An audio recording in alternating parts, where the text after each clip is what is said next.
the talk. Okay, so this is the Erdos discrepancy problem. It's the topic for the talk.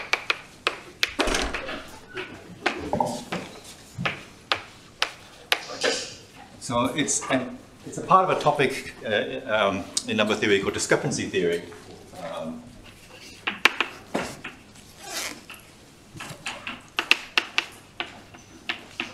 Which is all about the question of how well balanced or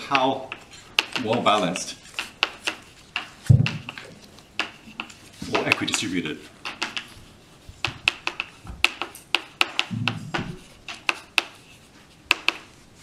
can sequences get?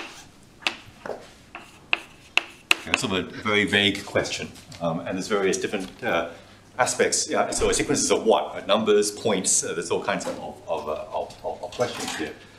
We will focus in this talk on sign patterns. Okay, so a sign pattern for us is just a function from a finite sequence 1 to n, which is just plus or minus 1. Okay, so plus 1, minus 1, minus 1, plus 1. This is a sign pattern of length 5. And of course, you could also take it into infinite. You can talk about infinite sign patterns. And you can ask, sort of, given a sign pattern of a certain length, can you make it really balanced so that there's just as many plus 1s as minus 1s in various senses? So how well can one balance the plus and minus signs in a sign pattern? Okay, so this is a vague question, and depending on how you make this question rigorous, the answer is either very easy or somewhat difficult, or actually surprisingly non-trivial. So, for example, a really easy question. Okay, so one easy way to just measure the balance is just to sum up all the values of the sign pattern and get the absolute value. So just the number of plus 1s minus the number minus the level minus 1s, and the question is how small can this be? So, if you just want to use this as your measure of discrepancy, okay, just total number of 1s minus total number of pluses minus total number of minuses. This is a very easy thing to answer. It's 0 if n is even, 1 if n is odd. So if you have an even sign pattern, you can just take half of them to be pluses and half to be minuses, and your total sum is 0. And they're odd. The best you can do is make them 1 apart. Okay. Now, in some problems, just taking the sequence randomly would already give you a very well-distributed sequence. So the law of large numbers tells you, sort of, on some very coarse sense, random sequences are somewhat equidistributed, but random sequences are not very good here. Okay, so just know that if you choose a sign pattern randomly, then this sum is typically of size root n. Okay, and that comes from the central limit theorem. Okay, when you add up n sign patterns, you get basically a Gaussian distribution of standard deviation root n. Okay, so random sequences are not the ones which have the best discrepancy here. There are many sub-random sequences. Okay, but this is not that interesting a problem. You can make it a little bit more interesting. So instead of taking the complete sum, you can talk about partial sums. So what about sup over all, let's say m less than n.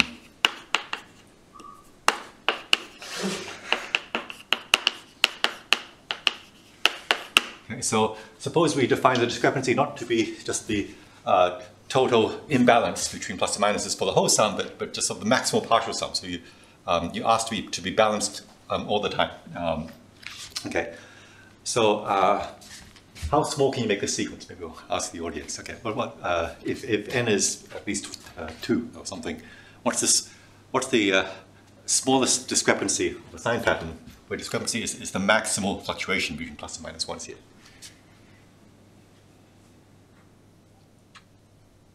Jim, you? 1. Yes, that is the correct answer. Okay. Okay. What is the sequence that minimizes the discrepancy? Alternating. The alternating sequence, yeah. Just plus 1, minus 1, plus 1, minus 1. Okay? All the partial sums are either 0 or 1, so this discrepancy is 1. Okay? And clearly you can't do better than 1 because even the very first term has to have size 1. Okay, so that's very easy. And again, for random sequences, the sum is typically also sized by root n. This comes from the theory of simple random walks, which behaves like Brownian motion times root n. And Brownian motion is almost surely continuous. And that's sort of why that's the case. Okay, so that is maybe not super interesting. So instead of taking partial sums along initial segments, you can also take partial sums along other segments. Then maybe from k to m, but it's basically the same story. You can instead take supremum over arithmetic progressions. So what about sup of f of a plus f of a plus r?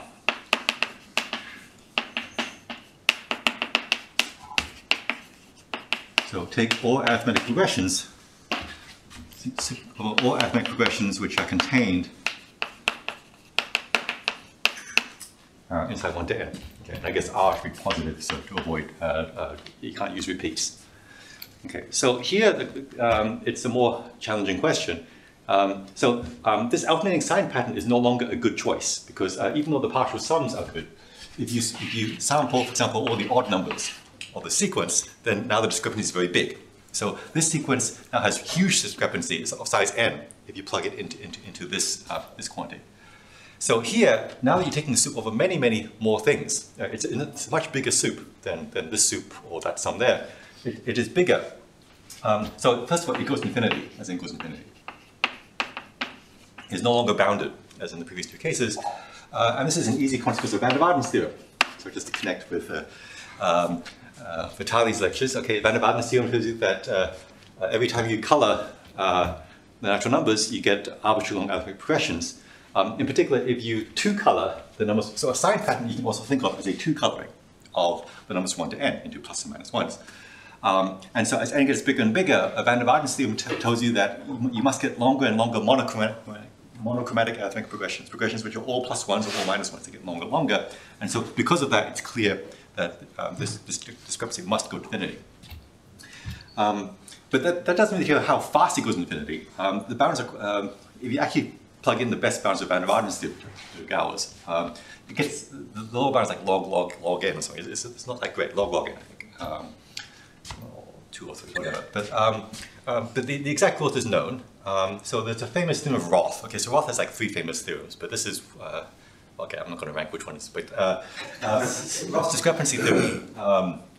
So in fact, he showed that this goes like n to the 1/4. So the discrepancy is quite large.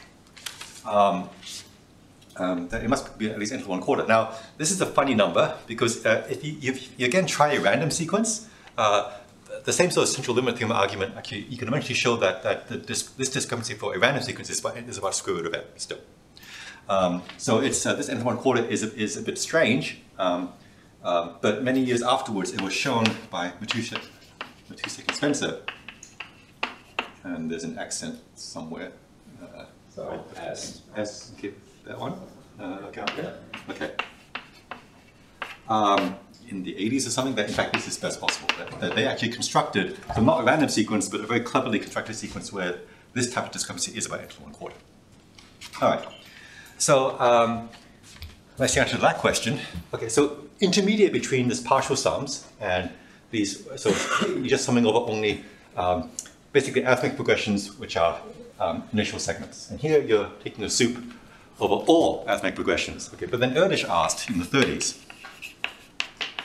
okay, what about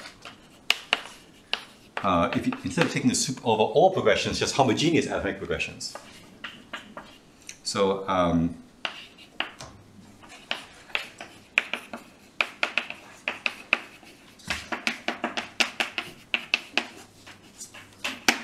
so you're not allowed to take every single arithmetic progression, but what are called homogeneous arithmetic progressions, where the step size of the progression is the same as the starting point. So F2 plus F4 plus F6 is okay, but F1 plus F6 plus F5 is not allowed. Okay, and of course you only take the sup over all progressions where this is inside your domain. Okay, so this is an expression which is bigger than the partial sum sup, but it's smaller than suping over all progressions. So it's something in between these two. Okay, and so he was interested in asking what happens here. So his belief, which turned out to be correct, is that this, so the conjecture is that this should go to infinity. This thing goes to infinity. So it's a little bit more like souping over all progressions than just souping over partial sums. But this was only proven in 2015 by myself, so it took like 80 years to answer this question. Yeah, so Van der Waarden's theorem, for example, doesn't help. Van der Waarden's does not give you homogeneous monochromatic progressions. It gives you progressions which have a different spacing and baselines. Yeah, so the usual Ramsey theorems don't seem to be super useful. Do we have the ability to?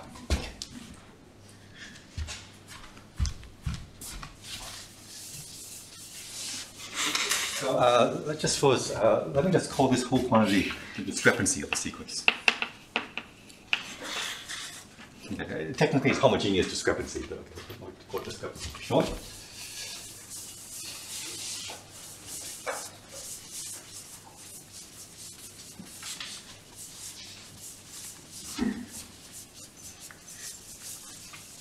Okay, so another way of saying this, this statement is that for every c, okay, so yeah, so the answer is yes. Okay, and so another way of saying it is that for every c, there exists an n such that all sign patterns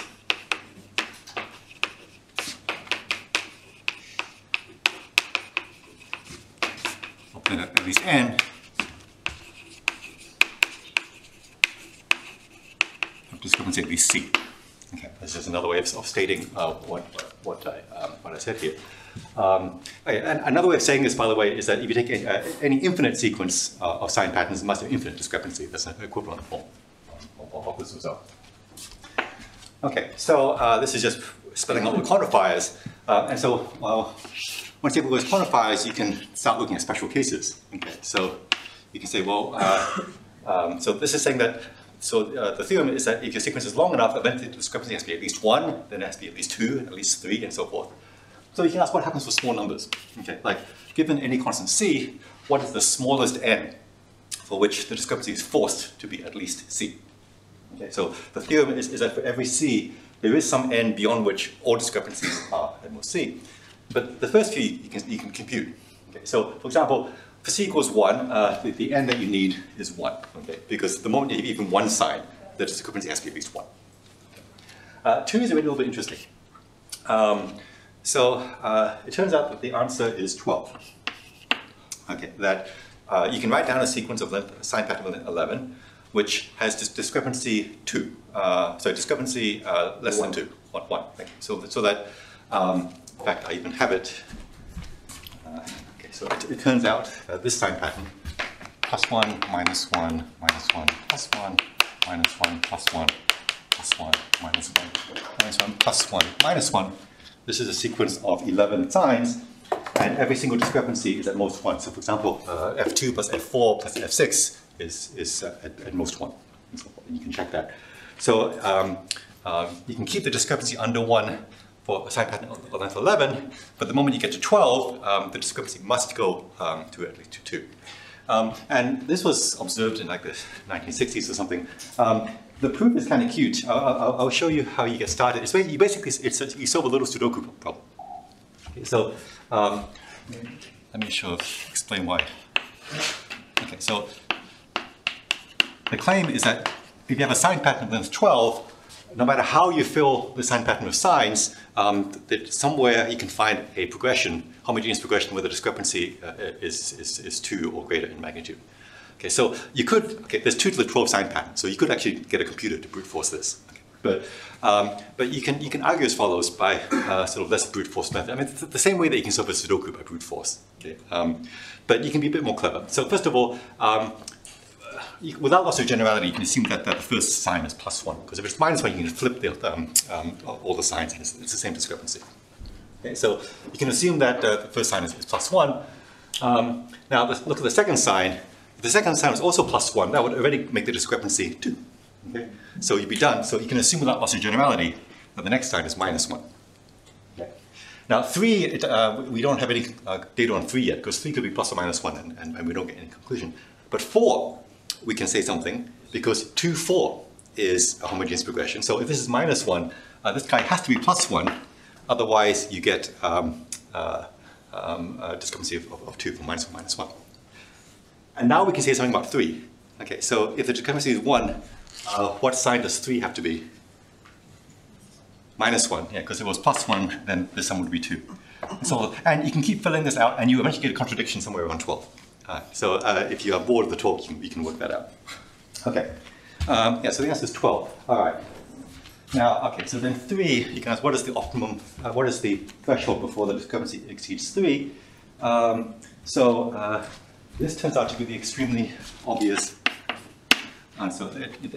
It's 1161. So there is a sequence, which I will not write down here, 1160 signs for which the discrepancy never goes above 2.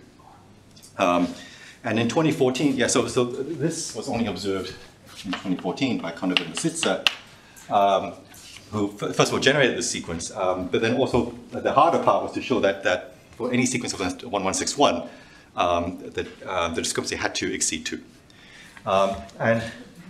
You may think, oh, that's just some giant Sudoku puzzle. But here, what sort of saves you is that there's a lot of moves that are forced every time you, once you fill out an entry, it's sort of, there's a natural next entry which is kind of, there's no choice. It's basically what's called a 2-sat problem in computer science. And this problem is closer to what's called a 3-sat problem. Those of you know what those 3-sat is much, much harder than 2-sat. It's NP complete. And so they needed a massive sat solver, actually, to verify that this was the right answer.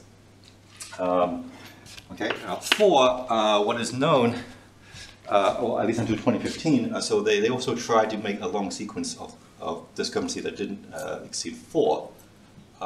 And what they showed. Oh, by the way, the proof that 1161 was not possible, at the time, in 2014, this proof held the record for the world's longest proof. It was, the data file for it was 13 gigabytes. That record has since been broken by quite a bit. The world's longest proof is a Ramsey theoretic result, which is 2 petabytes in size. But okay, at least temporarily, it was the longest mathematical proof ever. Okay. I only could argue the classification of simple groups maybe. Well, anyway. All right. So the for what is known is that this is at least 13900. That they managed to construct a sequence of length 13900 where the discrepancy never exceeded 3. But they don't know if this is best possible. And there's still no way, actually, I think that we will actually work out this number. Okay. So that's a little discouraging, actually. I mean, so first of all, this is suggesting that it's nowhere near like this n to the 1/4 type growth. This is very, very slow growth. Okay, the dependence on C on n looks logarithmic rather than polynomial. Yeah, so see, what makes this conjecture hard is it's almost false. There are sequences of very low complexity, of very low discrepancy. So Erdos, already in his original paper, Erdos observed that somehow the worst case, heuristically,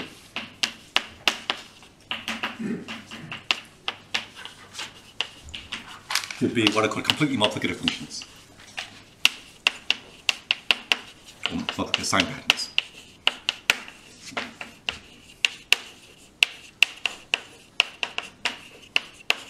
So these are sign patterns where f of any product splits up is f of n plus f of l.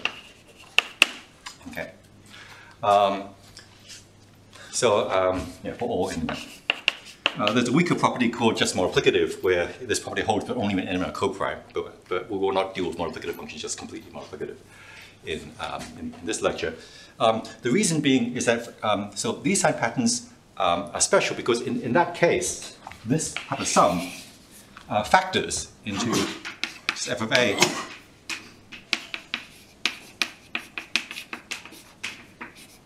Okay, so if you're multiplicative, you can pull out a factor of f of a in the sum. And f of a is plus or minus 1. So for taking f of a, it doesn't actually make a difference. And so in the case of completely multiplicative functions, this double soup over A and D collapses just to the single soup that we already had. And single soups, they can be bounded. So doesn't that mean, therefore, that the double soup can also be bounded? No, because the example here that shows that this can be bounded are these alternating sign patterns. These are not multiplicative functions.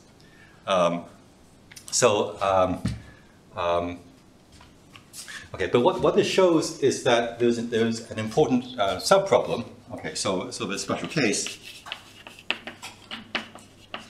Okay, if f is completely multiplicative,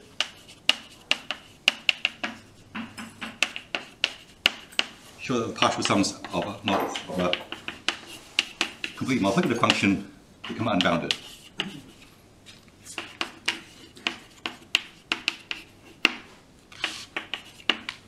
Okay, so so non-multiplicative functions can keep their partial sums bounded indefinitely. That's not hard. You just keep choosing at every stage. You just choose whatever sign is needed to keep your sum not too big. But if you're completely multiplicative, so there's a lot of constraints now on what your function is supposed to behave. Then so a special case which Erdos was also interested in. In fact, this was actually what he was more interested in. So he wanted to know what. So he was interested for number theoretic reasons in various completely multiplicative functions, and he wanted to control the partial sums of these things. And he thought that the approach, that the way to understand these partial sums was to generalize the problem, remove the complete multiplicativity, and instead study this more combinatorial question, hoping that would then give you some nice bound on. Okay. But even the special case was not, so that was also open until my paper in 2015, where I solved the whole conjecture and also this special case.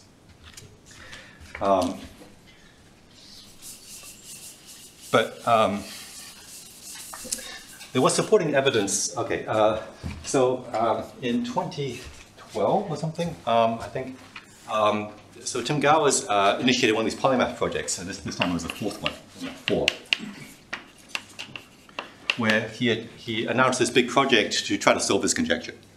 So a lot of people worked on this conjecture for about a year, actually. There's a lot of computer work to create lots of nice long low discrepancy sequences.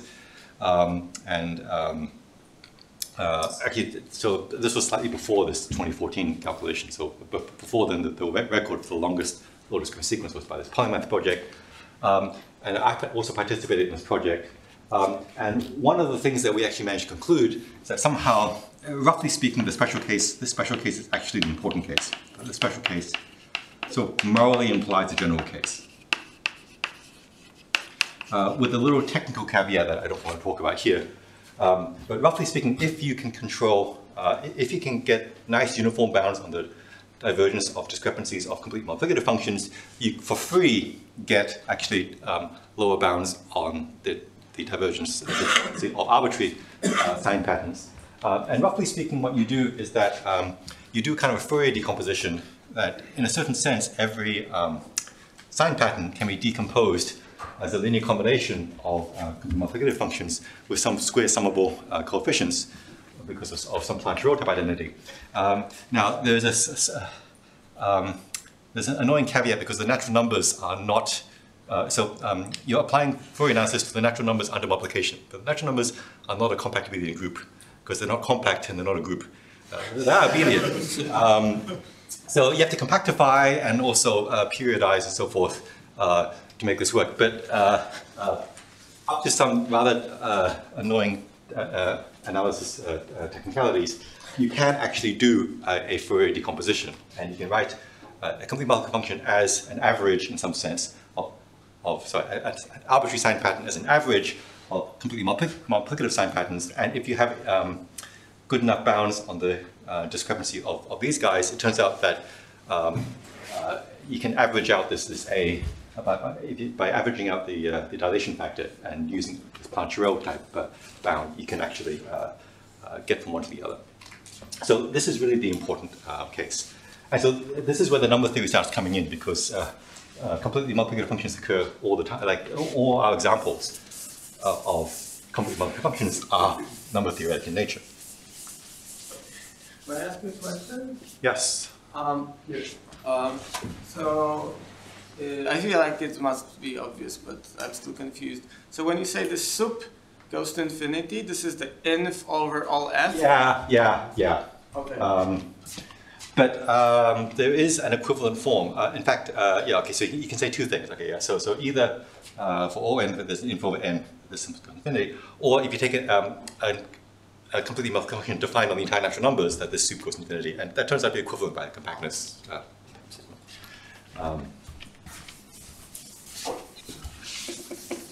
Since we're asking questions, may I have another one? Yeah. So, do you know what happens if you take the sup over only like maximal arithmetic progressions? So you say you have all multiples of 2 that squeeze into the 1n and all multiples of 3 and so on?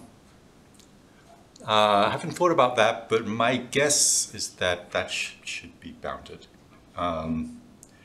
Okay, so first of all, like the divergence is so slow that like any further restriction, I would imagine, and there's just not enough constraints. You know, for example, with your model, every large prime, every prime between n over 2 and n, only shows up once and so you can just keep selecting those signs to sort of keep everything, keep all your discrepancies under control. You should be able to somehow pacify all your progressions at once with the. Okay.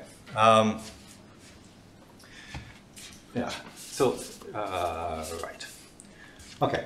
The part of the problem is that the number of progressions, homogeneous progressions up to n, is only like n log n, as it turns out, n times a harmonic series. And so there's only just barely more than the number of degrees of freedom you have. So that's kind of what makes it just barely out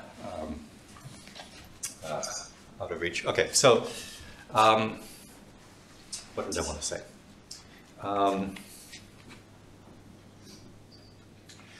Okay, so you can start plugging in examples. Okay, so what are some examples of multiplicative functions? Okay, so example 1 is the Lubel function. Okay, this is one of the most important multiplicative functions in number theory, lambda of n.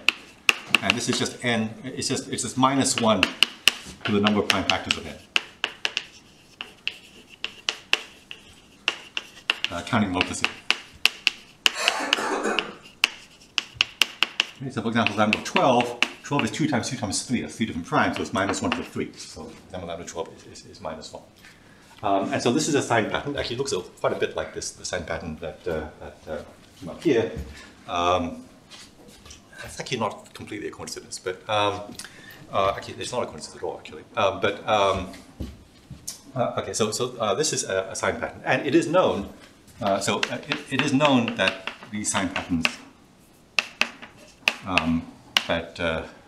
the partial sums do diverge. Okay, so like if you take for example the Lum sup, saying goes to infinity, these guys do go to infinity. Okay. This Lum function does not have bounded sums. It instead behaves like a random sequence. So random sequences, you expect the oscillation to behave like root n, right? This, the random walks. And that's what we believe to be true here. The reason why this is true is that roughly speaking, you can write partial sums. So there is a formula for the partial sums of the Lubel function, but it involves a sum over the zeros of the zeta function, and there's various terms. So there's an explicit formula a bit similar to the explicit formula for the prime numbers that I talked about in the lecture. And so this is true, but the reason it's true is because the zeta function has non-trivial zeros. Has at least one zero. Okay. In fact, the reason it's true that it has at least one zero in the critical strip. Okay, so the real part between 0 and 1 is at least one. In fact, we know there's infinitely many zeros, and we kind of know how dense they are. But you need at least one term in the non-trivial term in the explicit formula in order to get this divergence. Actually, famously, Ramanujan, Ramanujan is famous for writing all these formulas which sort of mysteriously happen to be true and without giving proofs. He wrote down a formula for the number of primes up to x, he wrote a letter to Hardy. And it's one of the rare cases, actually, where his intuition failed him, and he wrote a formula which was too good to be true. It was so stronger than the Riemann hypothesis. And somehow, he had no complex analysis training at the time, but he had managed to work out the explicit formula, connecting the number of lines up to x with the zeros of the zeta function, except that he didn't think the zeta function had any zeros in the critical strip. He couldn't see them somehow. And so the most important term in the explicit formula was missing. He was very embarrassed by that afterwards, but Hardy was still impressed that he came up with that without any training. Anyway, yeah. So this, in the case of the Lua function, this sum does diverge. But in order to show it diverges, you need quite a bit of analytic number theory. And as a consequence, this particular result doesn't really extend to any other completely multiplicative function, because only the Lua function is connected to the zeta function. The other multiplicative functions, you can write down a Dirichlet series, but most of them will not have any analytic continuation with the strip. And so this technique is not very generalizable. And in fact, again, one of Erdős's hopes was that by finding a more combinatorial approach to this problem, you could maybe say something about the zeta function. I think maybe, possibly that was his dream through combinatorics. Turns out, actually, that wasn't really how things proceeded. It went the other way. Actually, in order to solve this problem, we actually needed to use number theory. And we didn't actually learn any new number theory this way. So the causality went the other direction. But, this is sort of how things work. Erdős had a great intuition of knowing what problems are interesting. But sometimes the way they were interesting played out differently from maybe the way he expected. It's hard to tell, because you can't talk to him now to confirm. But, OK, so that is one example where, one special case. Another case which is almost a counterexample, Dirichlet characters.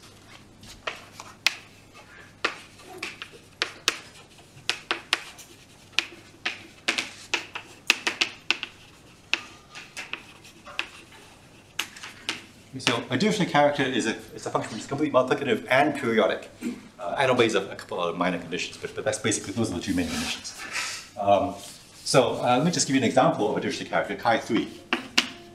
Okay, so chi3 is the non-trivial 3-periodic Dirichlet character. This is a function which is +1 when n is 1 mod 3, -1 when n is 2 mod 3, and 0 when n is 0 mod 3.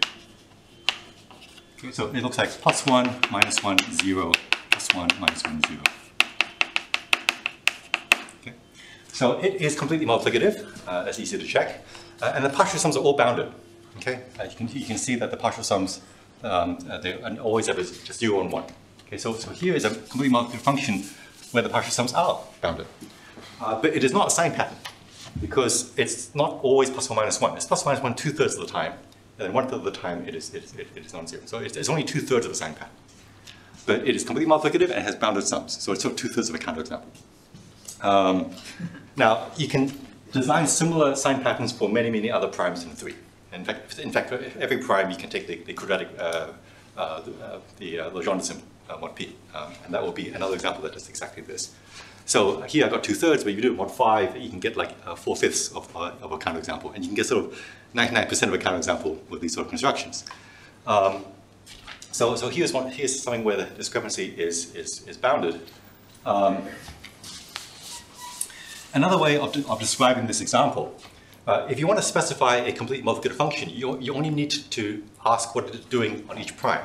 So another way of describing this function is that for primes that are 1 mod 3, you take the value +1. For primes that are 2 mod 3, you take the value -1.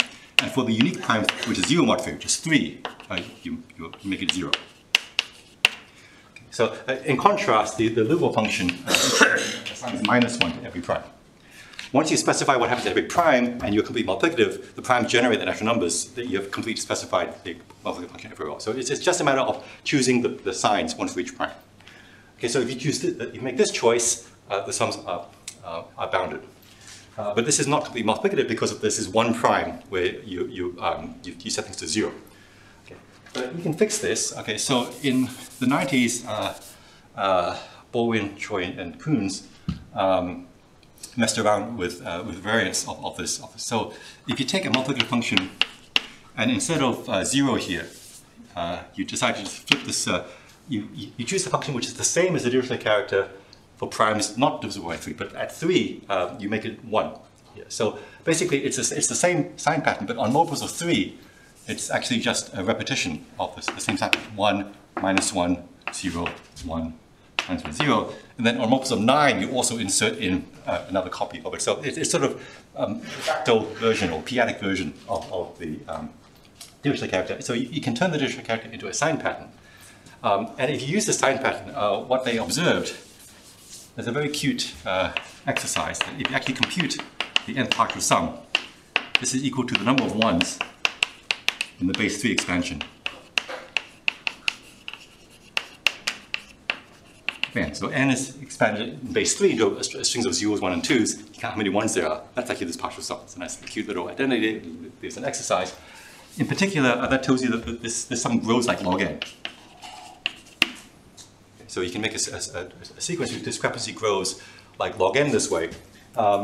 And so it's very close to being a counterexample. The discrepancy only grows very slowly, but it still grows. And that's also kind of consistent with the numerical evidence that we've been having. The numerical evidence is also consistent with sort of log type behavior in the discrepancy as a function of a length. Okay, so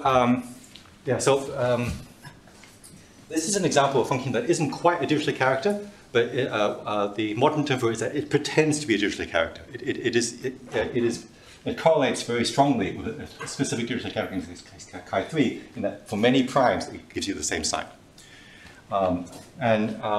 Woolwin, Choi, and Kuhn studied many other functions of this type, and the polymath project eventually continued this analysis. And the rough moral of this is that one can show that the Erdos conjecture is true.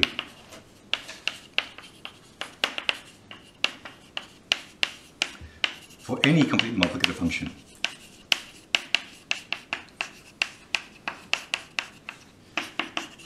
That pretends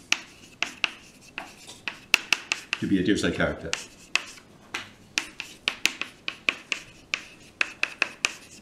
And what pretends means, so there's actually a specific branch of number theory called pretentious number theory, which is actually all about quantifying exactly what that means and what the functions are. But roughly speaking, it means that you agree or correlate with the Dirichlet character for most primes. And so this is just one example, but any function that does this verifies this conjecture. And so, so then the only remaining task,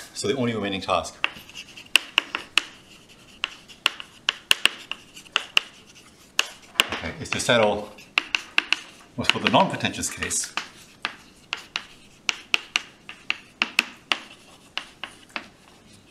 where f does not pretend to be a Dirichlet character.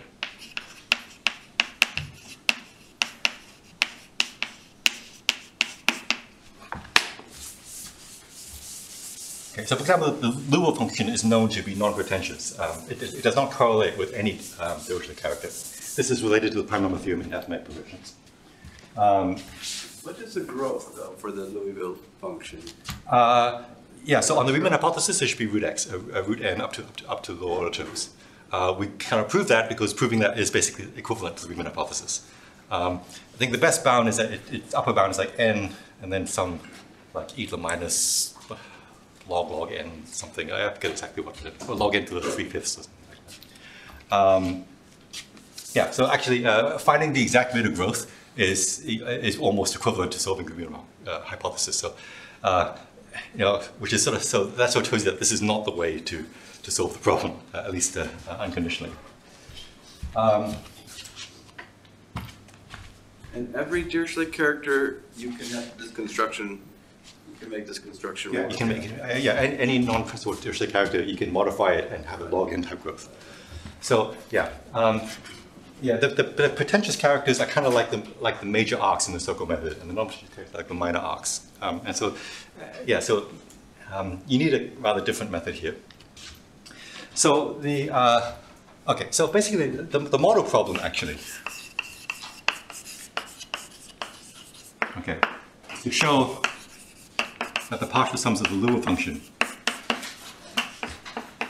are unbounded. okay, without using, without information on the 0 zeta function. Okay, so we know that this, the partial sums go to infinity, but until 2015 or so, the only proof we had of that was through the explicit formula, which is a specific tool that only works for lambda and not for general non-potential functions. So you need another way to show unboundedness. Okay, so it turns out that the way to proceed is to proceed, you try to proceed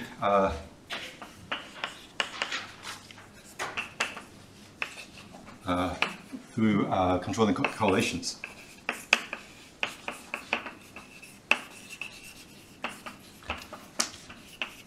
Okay, such as,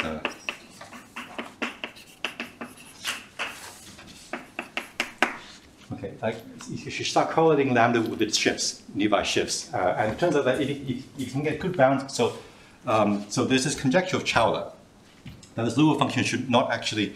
Once you shift it, you should get a completely different function. And so, of course, you can bound this above by x, but any sort of correlation like this should decay faster than x as x goes infinity. This is a case of what's called the Chowla conjecture. And you hear more about that maybe even today. I don't know if you're going to mention it, but certainly on Friday. Okay, so it turns out that if you have this conjecture, then you definitely get unbounded numbers here, because basically when you're thinking about this, again we can use probabilistic language. Okay, so if you pick a number n, if you pick a number n from 1 to x at random, and you look at lambda of n, okay, lambda of n on average is basically 0. This is the prime number theorem. Prime number theorem tells you that Lua function is quite evenly balanced, and this kind of Chowla conjecture is saying that the covariance between lambda of n and any shift of lambda of n is also very small.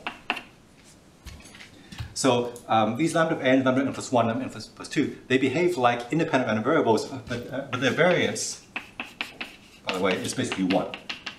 Because lambda squared is always 1. So these are independent random, it's basically, well, not independent, but almost uncorrelated random variables of variance 1. So therefore, if you start summing them, let's say if you sum each of them together, if you take a consecutive sum of each of these random variables, this random variable should have a variance of h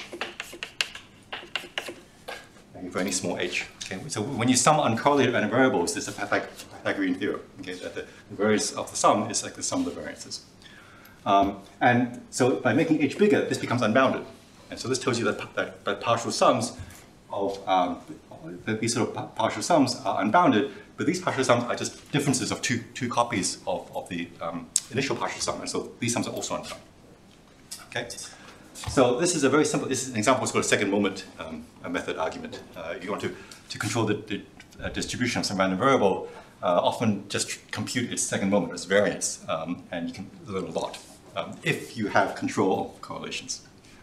So, so what you would like to do is prove things like this. Now, there's a catch. We can't do this. So this conjecture, as stated, is still open.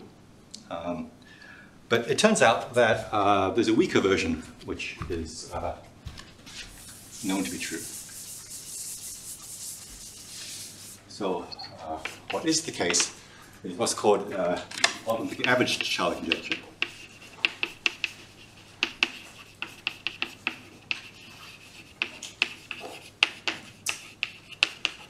So if h is any non-zero number, if you sum lambda of n and n plus h, n up to x, but you weight it by this harmonic weight 1 over n, then trivially this is bounded by the harmonic series, which is of size log x, but you can make this literal of log x. That with this smoother sort of averaging, it's kind of a Chizawa average of the previous sum. This sum exhibits cancellation. This is kind of like saying that this is true maybe not for any given x, but for most x. Like if you can somehow average these averages already over all different, say, powers of 2, then you do get some cancellation. So this is a weaker estimate. If you have the full Chowla conjecture, this is a corollary. It's an easy summation by parts. but the converse is not true. This is an easier statement. There's a reason, if I have time, I'll say why this is true. But yeah, so the difficult thing was actually to get a proof of something like this. And I told you last time that different sums come with different complexities. And this is something that looks a little bit like, say, the twin-prime conjecture. You know, the twin-prime conjecture is concerned with summing things like this. Right? If you can get a bound for this thing, if you can get an asymptotic, then you can probably prove the twin-prime conjecture. Now, as I said last time, this is like an infinite complexity sum. This is not something that you can easily bound in any non-trivial way. If you try Cauchy-Schwarz or any circle method or any of the standard things, you cannot beat the trivial bound with any of our known technology. And we have good reasons. You know, this parity problem actually gives a concrete obstruction. But there is a trick to transform this sum into a sum that has finite complexity, because the Looper function has this additional property, being multiplicative. Every time you multiply it by a prime, it flips the sign. The Looper function, in fact, this is almost the definition of the Looper function. It's a function with this property. So it has this extra multiplicativity property, and you can use it to transform this infinite complexity sum into a finite complexity sum, at least with one little caveat.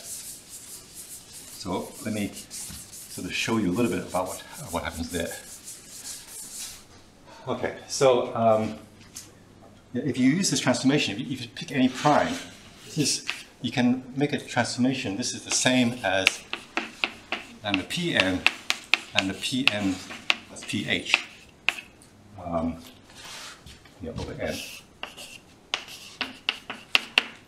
Okay, so because if you multiply this and this by p, you change both these signs, but it doesn't change this expression here.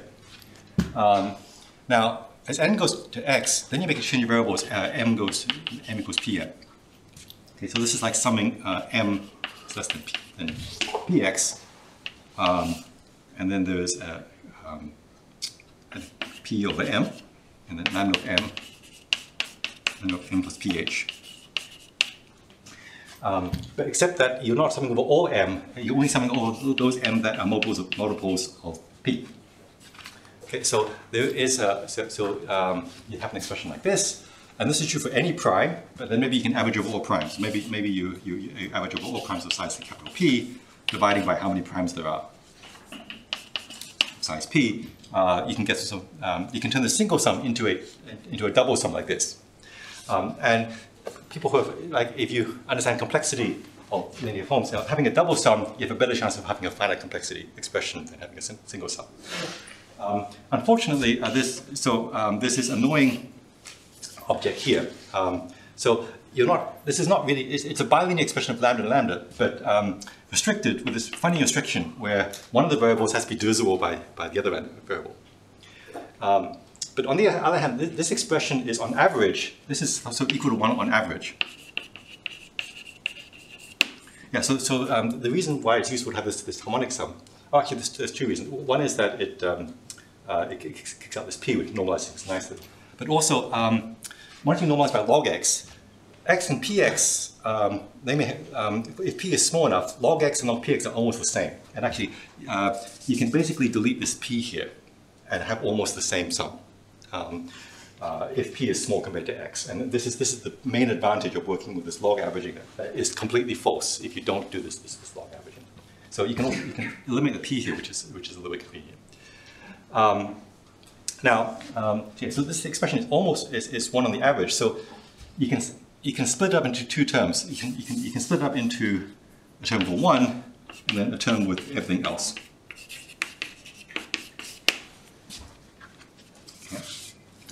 And the term of the 1, this expression turns out, so it turns out that this expression is what you might call a complexity zero sum.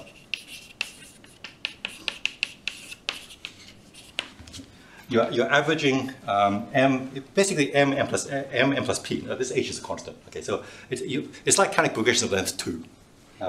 Which is a complexity zero pattern. Except one little caveat is that the spacing has to be prime, but that turns out to not change things too much. It's like asking for pairs of numbers whose differences are prime. And that is kind of known to be a complexity zero type problem. And this you can solve, this you can control, although because the primes have to be quite small, in order to control this sum, we need a very deep result of Matomaki and Radziwill.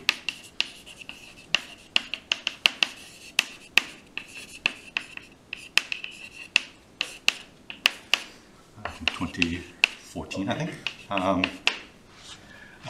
And this is kind of the reason why there was no progress made. So the polymath project got stalled because they got as far as realizing that they needed some sort of control like this, but at the time the technology was not there to actually get anywhere close to Chowla's conjecture. But there's a breakthrough in multiplicative number theory, which I have no time to discuss in this lecture, which allows you to control this sum.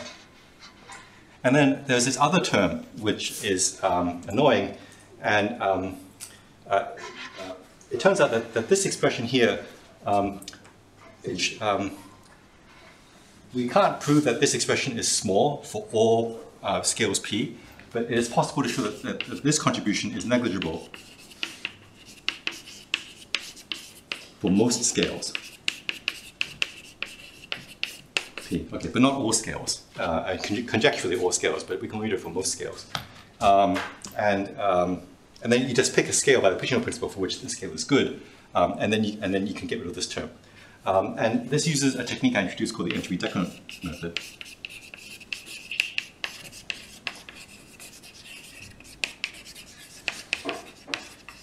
So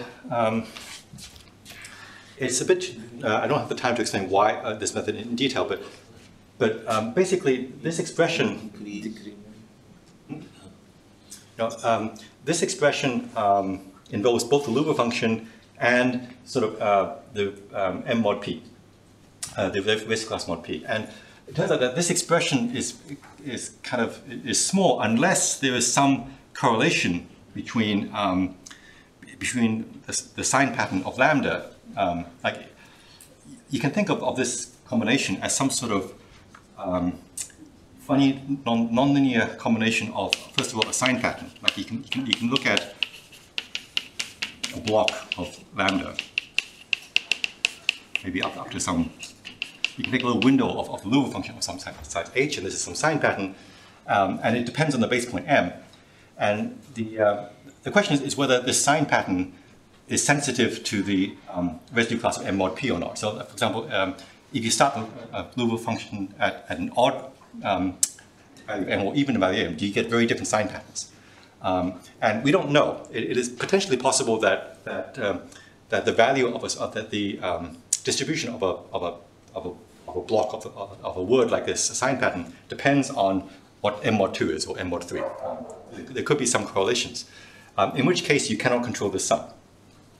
But it turns out that it is possible that this block has some correlation, or more precisely shared entropy with m mod 2, and it might share some entropy with m mod 3 and m mod 5 and so forth. But it can't share information with all of these at once, because the Chinese remainder theorem tells you that m mod 2, m mod 3, m mod 5, they behave like independent random variables. There was no information in common between any of those random variables. And by using a whole bunch of inequalities from information theory, so these things called Shannon entropy inequalities, you can show that because m mod 2, m mod 3, m mod 5, and so forth are all sort of independent pieces of information, this sign pattern cannot share information with all of them at once. There must be some, in fact, for most of these moduli, there is very little information shared between these. And that gives you enough independence between these two portions of the sum that you show that this expression is negligible. But you need quite a bit of information theory to make this work. But it's a very general technique that doesn't actually need any number theory. And then, so you can reduce you can replace this expression just by 1, and then you can use more standard number theoretic tools, in particular this method of Matomaki and Radziwill, this tool. So that is sort of all the inputs I needed to get into the Erdos conjecture. There's still a lot more to be done. This method, as it turns out, only controls the second moment. If you want to control third or fourth or fifth moments, there are currently some series of, some of the methods, some of the tools here work and some don't. And so we don't yet have sort of as much of the Chowla conjecture as we'd like. So a lot of it is still conjectural, which is a shame because the Chowla conjecture has a lot of consequences, as you will see on Friday. Okay. But I think this is where I'll stop.